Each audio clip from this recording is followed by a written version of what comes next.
You can support In the Past Lane by buying some of our merchandise, like shirts, hoodies, mugs, and stickers. Just go to our website, inthepastlane.com. Thanks. Whoa, hit the brakes. You've arrived at the #1 drive-by for American history. Welcome to The Pit Stop.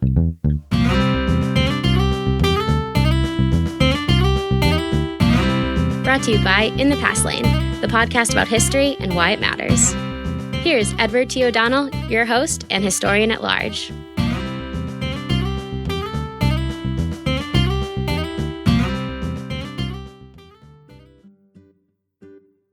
Hi everyone, welcome to The Pit Stop, your Monday morning source for history on the go in just about 5 minutes. We offer this mini feature every Monday, in addition to our regular full feature episodes, where I interview historians about their latest books.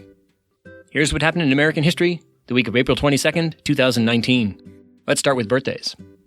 This is a big week for presidents, starting with President James Buchanan, who was born on April 23, 1791 in Cove Gap, Pennsylvania. Buchanan is considered one of the worst presidents in American history.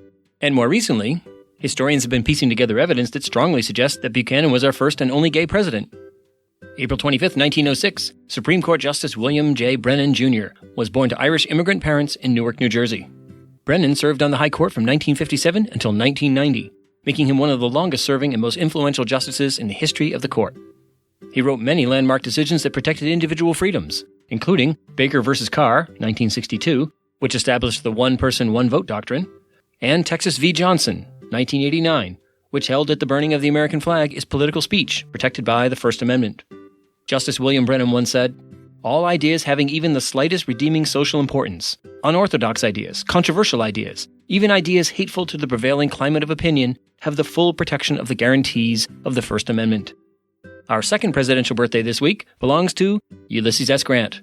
The 18th President of the United States was born April 27, 1822 in Point Pleasant, Ohio. Ulysses Grant has long been hailed as the general who won the Civil War. But for a long time, his presidency was considered a failure, like Buchanan's. But in recent years, scholars and biographers have elevated their estimation of his presidency. April 27th is also the birthday of civil rights leader Coretta Scott King, who was born in Heilbronner, Alabama in 1927. The wife of Martin Luther King Jr. once said, "Struggle is a never-ending process. Freedom is never really won. You earn it and win it in every generation." And our third presidential birthday boy this week is James Monroe. The 5th President of the United States was born April 28, 1758 in Monroe Hall, Virginia. And here are some fun facts about James Monroe. He was the shortest president at 5'4". He was also the first president to travel by way of steamboat. James Monroe also died on July 4th, 5 years after John Adams and Thomas Jefferson died on July 4th on the 50th anniversary of the Declaration of Independence. Also born this week on April 29, 1899, the legendary composer, pianist, and bandleader Duke Ellington, born in Washington, D.C. Duke Ellington once said, "By and large, jazz has always been like the kind of man you wouldn't want your daughter to associate with." Okay, how about events? April 22nd, 1970, the first Earth Day was held. On this day, millions of Americans participated in cleanup efforts and rallies. Earth Day had been inspired by the growing awareness in the 1960s that the U.S. was poisoning its water and air, and destroying pristine waterways and landscapes. One of the catalyzing events was a massive oil spill off the coast of Santa Barbara, California, the year before, in 1969. And from the Department of, it seemed like a good idea at the time, on April 23, 1985, the Coca-Cola Company announced that it was changing the formula for its signature product. The news touched off a public relations and marketing disaster of epic proportions, as people condemned what they called New Coke. 79 days later, the company gave in and announced that it would bring back the original Coke, which it branded as Coke Classic. Coca-Cola's blunder is still taught in business schools across the country. April 24, 1800, the U.S. Congress established the Library of Congress. The law appropriated $5,000, quote, "for the purchase of such books as may be necessary for the use of Congress, and for fitting up a suitable apartment for containing them." This first Library of Congress was burned by the British when they attacked Washington, D.C. in 1814, during the War of 1812. In 1815, Congress started all over again by accepting an offer from former President Thomas Jefferson to sell 6,500 of his books for the price of $24,000. That purchase formed the basis of the extraordinary Library of Congress that we have to this day. April 28, 1967, heavyweight boxing champion Muhammad Ali defies the draft and refuses to be inducted into the U.S. military to fight in Vietnam.